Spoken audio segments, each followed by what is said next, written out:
Okay, I'm really struggling here to find a basis to give you a restraining order. Can you tell me anything else that has happened? I have to look through my notes. I've tried to keep a journal. Well, let me try going through this form. You say here that he caused you physical harm by withholding services necessary to maintain your health and well-being. He used to help me in the garden sometimes, and then if he used to sometimes do shopping for me or help me with packages.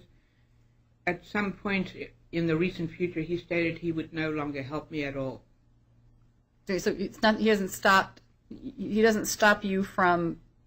You said he claims he's gonna do it in the future. He's not planning to help me at all with nothing. Okay. You also marked the box abandoned or deserted me by withdrawing or neglecting to perform duties and obligations. Yeah, we had an agreement. Like I pay for satellite TV. In return, he did a few things, like he did the dishes at night.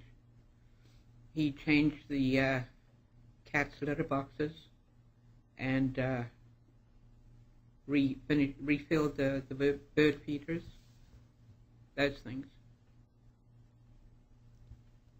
And he's gradually withdrawn more and more help until now he's not doing anything. He still watches TV, but he doesn't do anything in return. Okay, well, what they're talking about is that, you know, if this was a caregiver situation that he was supposed to be providing medicine for you or picking up medicine, that's okay. So that's not going to apply. And then withholding necessary services, not helping in the garden isn't going to apply. You checked the box wrongfully taken or appropriated my money or property or alarmed me by threatening to take my money or property would be wrongfully taken or appropriated, and I relieve that threat would be carried out. What were you talking about when you checked that box? Well, that's what he's currently doing. He's telling me that it's going to cost me $3,000. I don't know what he's talking about, but he makes these vague threats. And I don't know if he has a way of carrying them out. He gets all kinds of advice from these friends of his on the internet. I quite frankly don't know what he's talking about half the time. He's cut his, he used to pay part of the expenses in running the house, like the mortgage and the utilities. He's paying less and less, and he's just in the last 2 days said he's not going to pay anything anymore.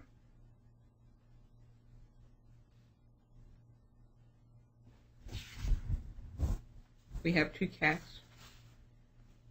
One cat has bonded with him, and he stated that it's the only friend he has in the world. The other is my cat. I pay all the expenses. I feed the cats. And I still try to make him take responsibility for something which he's very reluctant to do. Okay, then you said that you marked uses derogatory or inappropriate names, phrases, or profanity, ridicule, harassment, coercion, threats, curses, intimidation, or inappropriate sexual comments or conduct of such a nature as to place me in fear of significant physical or emotional harm. Yeah, he's called me a bunch of names. Bitch, Satanist. Yesterday it was sociopath.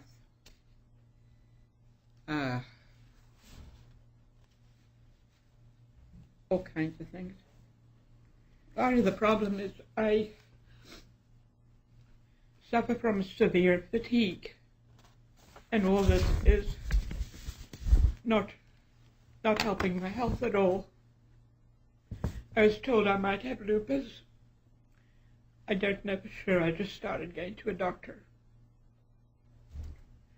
And then you put in here that he said he's getting his own restraining order to put you on the streets? Yeah, he's threatened that too. Do you work with senior services at all to get any assistance? Are they in the house with you? No. Not at this point. I might have to get that in the future. Okay, Ms. Walton, I want you to understand, I understand this is really distressful for you, and as I said, the court's going to always err on the side of caution, but you have not been able to articulate anything sufficient for me, evidence-wise, to grant the restraining order. What sort of evidence do you need, Your Honor? Well, there has to be, okay, somebody arguing over their religion is not, when you say threat of harm, there has to be that something that says, you know, I'm going to kill you, I'm going to do some kind of damage. Everything's all futuristic here, and the court is aware that your son has bipolar issues. You don't believe in psychiatry. You've asked him to get counseling through the church. I'm not sure if he was actually ever working with Lincoln County Mental Health to help him. Yes, he did. So that's how he got his disability. Okay, well, and I'm not sure if he needs to be, if there's an issue with medication, or if he's just bringing up things from his childhood and confronting you with them. Yeah, he's doing that. Okay, well, he can do that. That's not grounds to get a restraining order. There has to be a basis that somebody is going behind your back, going to your ATM, is trying to get your finances, get your money. There has to be some, because you're filing this is a protective of an elderly person. And so it's not that you've been it's not the same thing as a restraining order, and there doesn't have to be physical abuse, but those things that I'm saying is that he's causing alarm, saying that he's threatening to injure your garden, which, you know, people can make idle threats. There has to be some basis to carry it out for the court in order to give you a restraining order. Well, would you like to look through my notes? Well, okay, no, because you just have to, you have notes, and that's great, but so far you haven't been able to articulate for me a basis to grant you the order. I have nothing physical to show, Your Honor. It doesn't have to be physical. If you said that he's threatened to injure you, you said you're staying in the bedroom and locking your door on your own. Does he not let you come out of the room? Well, he's making it so unpleasant that yes, he is. Okay, well, it can be unpleasant when you can come out, but it's not a case of that he's prohibiting you from coming out, and he's not stopping you from going in the kitchen and cooking, is he? No. Okay, now have you talked to senior services? That I'm not sure if they have counseling to help the both of you, or if you had somebody who was in the house with you during the day? No, they've recommended I get a restraining order. I've called the cops several times. They've recommended I get a restraining order. Okay, what happened what was taking place when you called the cops to get a restraining order? He was agitating me. At one point, I have two remotes. He grabbed the one and wouldn't give it back. And another time he was playing loud music, which I'm very sensitive to, and he does these things deliberately.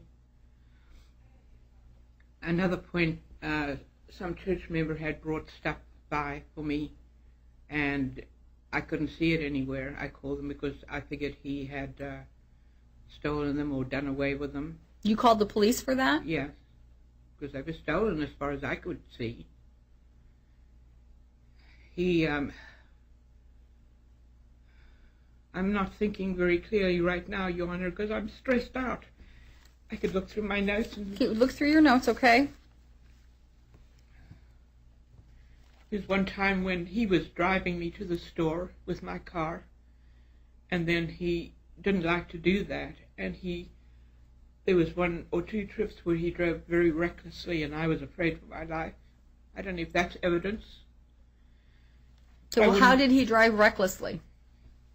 Too fast, and getting around bends too fast. I'm a driver myself, or I was, so I know what reckless driving is. And I wouldn't drive with him after that.